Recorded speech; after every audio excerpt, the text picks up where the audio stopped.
그림값 500억여 원을 놓고 벌어진 소송. 높은 가격과 출처가 불분명한 자금. 재벌과 미술계의 은밀한 거래. 부자들 라이프가 참 신기한 게 결국 갤러리를 하고 싶어요, 다. 그 뒷이야기를 취재했습니다.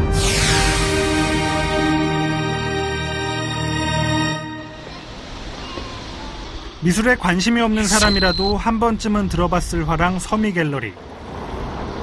서미갤러리는 지난 2008년 삼성 특검 당시 삼성의 비자금을 받고 리히텐슈타인의 작품 행복한 눈물을 판매했다는 의혹이 불거지며 세상에 알려졌습니다.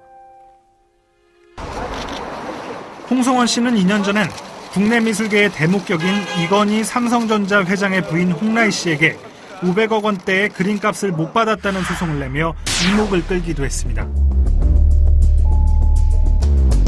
당시 홍성원 씨는 홍라희 씨에게 그림 14점을 780억 원에 팔았다고 주장했는데 소송은 중간에 돌연 취소됐습니다. 2010년 로비 의혹에 휘말렸던 한상률 전 국세청장에게 그림을 판 사실이 드러났던 서미갤러리. 지난 2011년에는 미술품 거래 등의 명목으로 오리온그룹의 비자금을 대신 관리해준 혐의로 유죄를 선고받았습니다.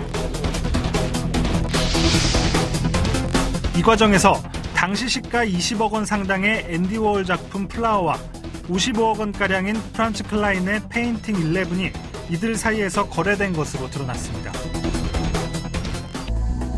그림은 일반적으로 갤러리나 전문 매매인을 통해 거래됩니다. 그리고 일부 갤러리는 재벌들의 로비나 탈세를 위한 창구로 악용됐고 그림은 뇌물 전달 수단으로 쓰인 사례가 여러 차례 적발됐습니다.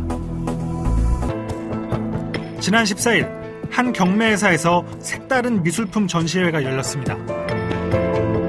이른바 예보 콜렉션이라고 불리는 이 미술품들은 예금보험공사가 부실저축은행 대주주들이 갖고 있던 그림들을 경매에 내놓은 것입니다. 영업정지된 저축은행들이 보유하던 그림은 모두 1,400점에 달합니다. 이 그림들은 현재 매각 절차를 밟고 있습니다. 이처럼 돈 좀 만지는 이들이 미술품에 집착하는 데는 일반인들에게는 잘 알려지지 않은 미술품만의 특징이 있기 때문이라고 하는데요. 그 이유를 알아봤습니다. 국내 경매 사상 최고가에 낙찰돼 화제를 모았던 박수근의 빨래터. 45억 원을 부른 전화응찰자가 낙찰받았지만 누가 팔았는지, 누가 샀는지 그림의 주인이 전혀 알려지지 않고 있습니다. 또 미술품은 공산품과 달라 정확한 값을 매길 수가 없습니다. 자본주의 시장에서 마지막까지 통제가 안 되는 시장이 두 개가 있는데 하나는 마약 시장이고 미술 시장이라고 하나는. 많은 기업들이 문화 사업을 벌인다며 갤러리를 운영하고 있습니다. 대형 게임사인 넥슨도 약 1년여 전 강남의 한 갤러리 지분 30%를 인수한 것으로 취재 결과 확인됐습니다. 상업적인 하락을 하지 않기 위해서 좀 투자를 좀 해달라라는 취지로 이제 저희한테 요청을 하셨다고. 하지만 미술계에선 다른 이야기도 돌고 있었습니다.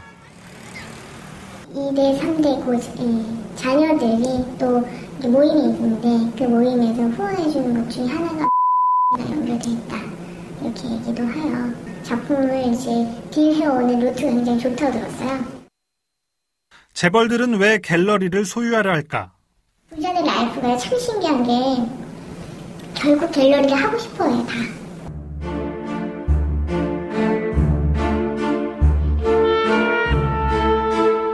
돈과 그림의 위험한 거래가 미술 시장을 위축시켰지만 벼랑 끝에선 미술을 다시 일으킬 방법은 남아 있습니다. 국가의 자산이자 인류의 문화재입니다. 과감한 그 기부 정신과 또 그다음에 그 사회와 함께하는 그런 문화적 정신이 굉장히 중요하다고 생각합니다. 새 정부에서는 지하경제 양성화를 공언했는데 미술품 거래의 투명성이 확보될 수 있을지 주목됩니다.